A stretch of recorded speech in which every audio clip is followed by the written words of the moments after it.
يا ترى ايه هو اخطر سؤال ممكن تغير بيه حياتك للافضل؟ عارف ايه اغرب حاجة؟ اننا بنقضي عمرنا كله بنسأل اسئلة كتير، ازاي ازود دخلي، ازاي انجح، ازاي ابقى واثق في نفسي، ازاي الاقي شريك الحياة المناسب. لكن في سؤال واحد لو معرفتش اجابته كل الاجابات التانية هتفضل ناقصة، اللي هو ايه؟ انا مين؟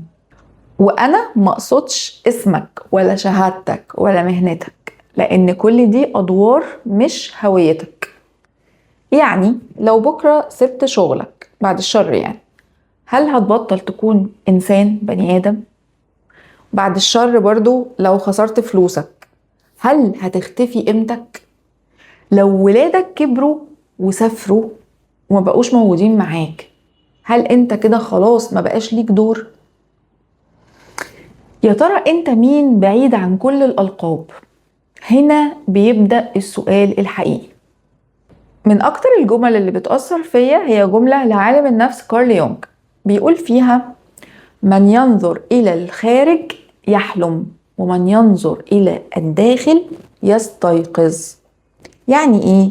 يعني طول ما أنت مركز على الناس وعلى المقارنات وعلى توقعات المجتمع هتفضل عايش حلم حد تاني، لكن أول لما تبص جوه نفسك هتبدأ تعيش حياتك أنت. احنا للأسف اتعلمنا نقارن، ما اتعلمناش نكتشف. من واحنا صغيرين بيتقال لنا فلان اشطر منك، بص اخوك عمل ايه، بصي صاحبتك شاطره ازاي، بص ابن خالتك، لحد ما بقينا بنقيس نفسنا بمعايير الناس ونسينا نسأل: هو انا اصلا اتخلقت لنفس السباق ده؟ خلينا اديك مثال. هل ينفع احكم على سمكة ان هي فاشلة لان هي ما بتعرفش تطلع الشجرة؟ اكيد لا. لو حكمت عليها كده هتفضل طول عمرها مقتنعة ان هي عاجزة. الفكرة دي اشتهرت منسوبة لألبرت أينشتاين، مفيش دليل موثوق انه قالها بالفعل، ومع ذلك هي جملة جميلة جدا ومعناها عميق. بيقول فيها ايه؟ كل انسان له البيئة التي يظهر فيها افضل ما لديه. يمكن المشكلة عمرها ما كانت انك قليل، يمكن المشكلة انك بتحاول تنجح في مكان مش مكانك. ومن هنا احب احكي لك قصة.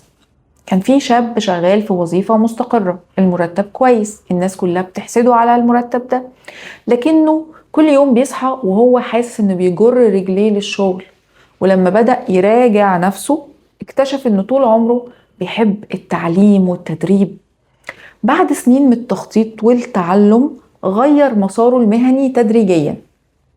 هل النجاح جاله في يوم وليلة؟ أكيد لأ، لكن لأول مرة كان بيبذل مجهود وهو حاسس إنه في مكان شبهه. وده فرق كبير. ناس كتير فاكرة إن معرفة النفس نوع من أنواع الرفاهية، لكن الحقيقة دي واحدة من أكتر المهارات العملية في الحياة.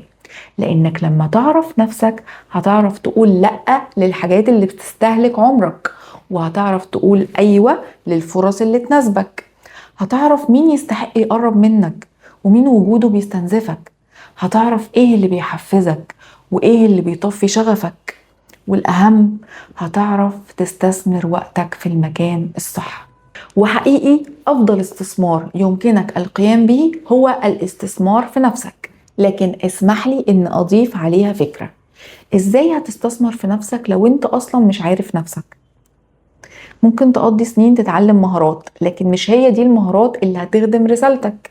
ممكن تصرف آلاف الجنيهات على دورات ما تغيرش حياتك، لأنك بدأت بالسؤال الغلط. كنت بتسأل أتعلم إيه قبل ما تسأل أنا مين.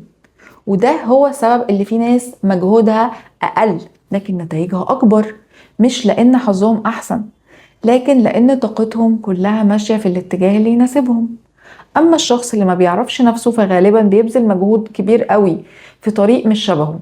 من سنة بدأت أشتغل على برنامج مختلف هدفه يساعدك تكتشف نفسك بصدق. البرنامج ده اسمه من أنا.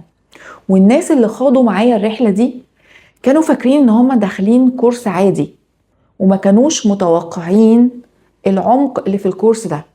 ويمكن دي اكتر جملة انا سمعتها منهم، لان هم اكتشفوا انهم مش بيتعلموا عن الشخصية، هم بيعرفوا نفسهم لأول مرة، بيفهموا ليه بيفكروا بالطريقة دي، ليه بيكرروا نفس الأخطاء، ليه بيدخلوا في نفس العلاقات، ليه رغم النجاح أوقات بيحسوا بالفراغ.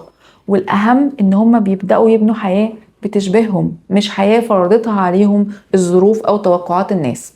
لو انت بتتفرج على الحلقة دي وحسيت ان في جزء منها كان بيتكلم عنك، يمكن ده مش صدفة، يمكن ده بداية رحلة، وممكن تكون دي أهم رحلة هتبدأها في حياتك.